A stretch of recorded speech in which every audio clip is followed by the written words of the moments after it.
Let's now bring in Chris Swecker, who was an FBI Assistant Director for the Criminal Investigative Division. Chris, always good to have you. I'm sure the FBI has their fingerprint all over this inauguration. Walk us through the magnitude of the safety measures put in place for an event that revolves around a president-elect who's had 2 assassination attempts against him in the past year. Yeah, good morning. This is a level 1 national security event. It's the highest level event there is, as designated by the Department of Homeland Security. There will be 25,000 law enforcement officers there. There's 30 miles of fencing. I think about 250,000 people have been ticketed. So it is going to be a massive event. And the FBI has a role in this, but the Secret Service has the ticket as the lead agency for protecting this event, for the security around this event. The FBI needs to be on top of their game with intelligence. They'll be there, as will all the other federal agencies and state, state agencies as well, and D.C. agencies. And the FBI has to get their handle on any planned protests, even the lone wolves, which is extremely difficult. So they got their job cut out for them. If there are any surprises, it's going to be on the Bureau. Now, having said that, I think there will be concentric layers of security, different perimeters. This might be the safest place in the country to be on Inauguration Day. Are you worried about the event at all? Not even just for the safety of the protectees involved, of course, but the hundreds of thousands of Americans and voters who are going to be in attendance on Monday, too. Yeah, I think it pays to be worried. We should always be worried, and we should always be preparing for the worst and expecting the best. And there are planned protests. They're pretty much away from the Capitol area where the inauguration will take place. There's a group permitted for 50,000 people that will end up around the Lincoln Memorial.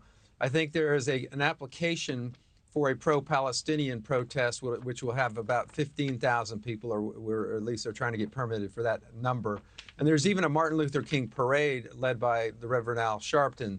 So there's going to be a lot of activity, and the security people are going to have their hands full. But again, anticipation, given the last, anything bad that might happen, planning for the worst. We've had 2 assassination attempts on this president. We've had some lone wolf events that have been catastrophic. So I think the biggest concern that's been expressed by law enforcement has been that lone wolf threat. Yeah.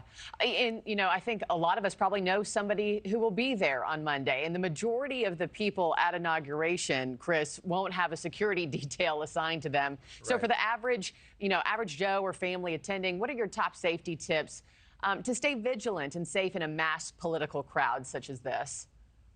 Right. It's kind of cynical to say avoid the crowd. But, my biggest concern when I ran events or was part of events like this was the crowds outside the crowd. The crowds that are gaggled up, queued in, and densely populated, waiting outside the venue to get into the venue. And then, the crowds around the perimeter, other events.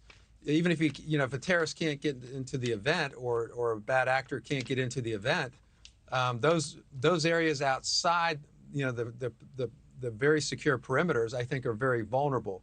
So I would say, as much as possible, kind of try to stay away from the big crowds as you move about, and try just, if you see something, say something. I mean, in New Orleans, this guy put 2 coolers out and just left them there. If you see that kind of thing, you say something to the nearest law enforcement officer who won't be far away. Yeah, see something, say something. But yeah, it's kind of tough to avoid the crowds when you're going there for the crowds on Monday. Chris, praying everything goes off without a hitch, as always. Thank you for your time, sir, as always, and have a great weekend.